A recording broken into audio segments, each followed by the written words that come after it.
Shalom, Barakatah Yahweh, Barakatah Yahweh Shai, Barakatah Yahweh, Barakatah Yahweh Shai, Barakatah Yahweh, Barakatah Yahweh Shai, Call Halal Yom Yahweh Ba'ashem Yahweh Shai, Ba'ashem Racha HaKodesh. Double honors to the apostles and elders at Great Millstone. Peace, blessings, and salutations to the hopefully elect. It's the brother Exar with the Pittsburgh GMS camp. Coming at you with another lesson to the spirit and power of Yahweh Ba'ashem Yahweh Shai, Ba'ashem Racha HaKodesh. Lord, when this lesson is edifying. All right. I just want to do a lesson on something that I've been kind of peeping for the past, I have to say it's been a couple months since I've been noticing this a lot, Now, primarily as of late, I've been kind of not eating as many leafy greens as I used to. I've been more so eating like, I'm growing some tomatoes. I've been eating those, kind of fresh tomatoes and stuff like that. And I haven't really been eating as many leafy greens as I should. Now, that's not to say I haven't eaten any, okay, but I have. When I have eaten them, okay, it's been on different things. I got a salad one time while I was out. I got a taco salad at this one place, and I tasted it, and I made a notation of something, all right, that I'm gonna share with brothers, because I don't see any articles on this when I type it in, all right, and I also maybe I'm typing it wrong, I don't know, and I also made a discovery today of the same thing. It's been pretty consistent with my findings, okay? And what I'm speaking of is how a lot of leafy greens nowadays have been tasting like dirty water. Okay, now I don't know if people if any other brothers have kind of experienced this, any brothers or sisters, but um a lot of the greens that I've been eating, whether they be on whatever it is, something that I bought at a restaurant, or that salad that I mentioned, or even just as recently as today, I ended up getting some broccolini, um, which is like a leafy green type of deal. I don't know exactly what it is, but broccolini is it's like a bitter green and has leaves and pods and whatever you want to call it. All right, and I tried this broccolini. All right, so like you grab my phone. May have to pause the lesson. 1 second. Yeah. All right, so like you had to take that call. All right, but as I'm going into, I've been tasting a lot of greens, okay, green vegetables that have seemed to be tainted, okay, they seem to taste like dirty water, you know, and we know that from time to time there have been recalls on certain, leafy greens that have been linked to illnesses and so on and so forth. Now, like I said, I couldn't find anything or any forums, of anybody talking about this particular situation. But just brothers, be mindful, and be careful out there. Esau is the devil, and of course he's gonna taint things. This brings me to this first precept. Ecclesiasticus or Sirach 39:26 says, "The principal things for the whole use of man's life are water, fire, iron and salt, flour of wheat, honey, milk, and the blood of the grape, and oil and clothing." Now, what is one of the things you do with water? Well, you grow vegetables with it, okay, and a lot of leafy greens and gourd vegetables such as watermelon and tomatoes and stuff, they all use water, okay, to grow. Now, I'm of the belief that certain vegetables can filter water better than others, okay, and um, you know I believe that's why certain things are not as affected by this dirty water that it's, I don't know what's exactly. The only thing I can say is it seems like they're using some type of dirty water to grow these things. Like it tastes how mop water smells, if that makes sense. Like old moldy mop water. All right, for lack of a better way of explaining it. All right, and it's not all crops. You can eat a melon, it don't taste like that. Certain things don't taste that way, but greens have been having this notoriously, and it's consistently the same taste. Okay, I'm gonna continue reading. Verse 27 says, "All these things are for good to the godly." Let's just head to the next verse, put it in big. "All these things are for good to the godly. So to the sinners they are turned into evil." All right. So for which he is the wicked. The scriptures call them the border of wickedness. Okay. Which what's that? Is that Malachi? Okay. Which I could be wrong about it being Malachi. Let's check it. Not, I'll type it in. Okay. Salaki. So no, it's not Malachi. It might be Micah.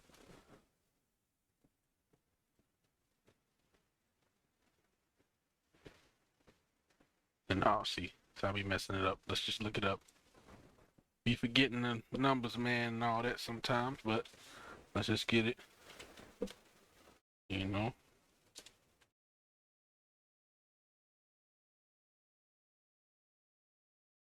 Oh, Malachi 1 and 4. See, I had them back, so I thought it was 4 and 4, but it's 4 and 1. But it's 1 and 4. So I was right about Malachi. Just missed the numbers up.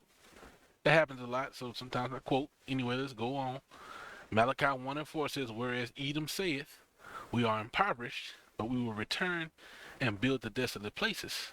Thus saith Yahweh of hosts, they shall build, but I will throw down.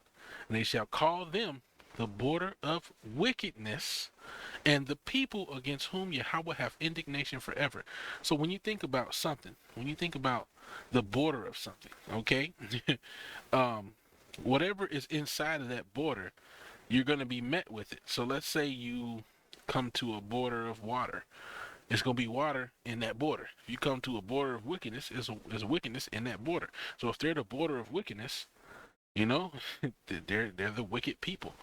All right, they're wicked people. You see, and so with them being wicked people, okay, and everything that he prospers in is death. All right, you know the scriptures say, uh, right? Let's get it. Genesis 27:40 says, "And by thy," this is the blessing of Esau, okay, "and by thy sword shalt thou live, and thou shalt serve thy brother." Let's go above that, right? Genesis 27:39. Okay, and Isaac his father answered and said unto him, "Behold, thy dwelling shall be the fatness of the earth, and of the dew of heaven from above." So he was also blessed to have the fatness of the earth and the dew of the heaven from above, right? But how was he going to achieve this?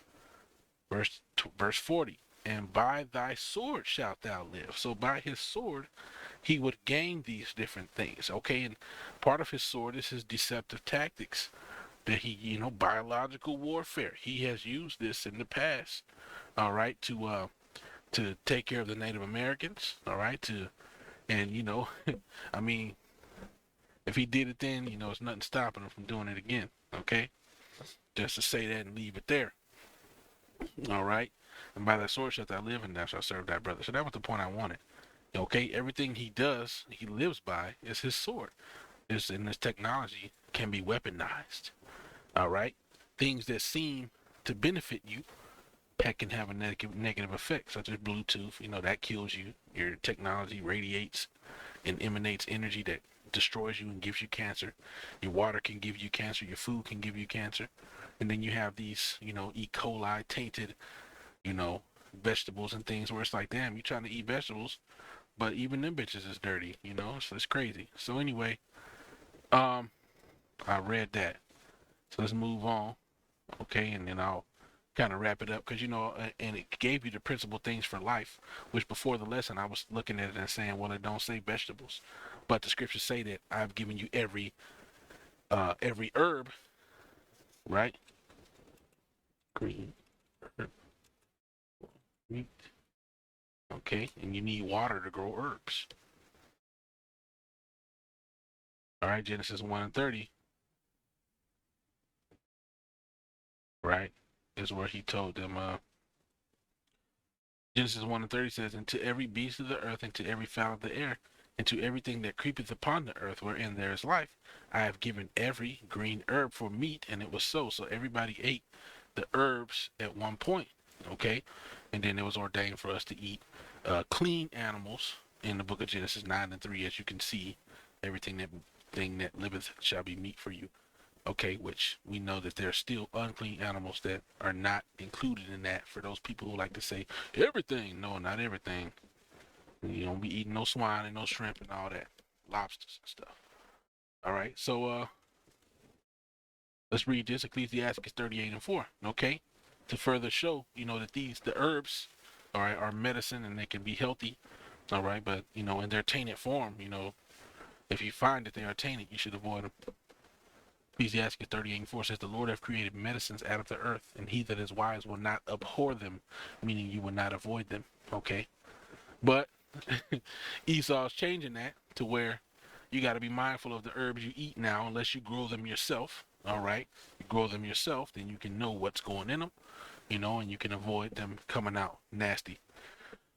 Final precept says Isaiah 26:10 says, "Let favor be showed to the wicked, yet he will not learn righteousness. In the land of uprightness he will deal unjustly, and will not behold the majesty of Yahweh."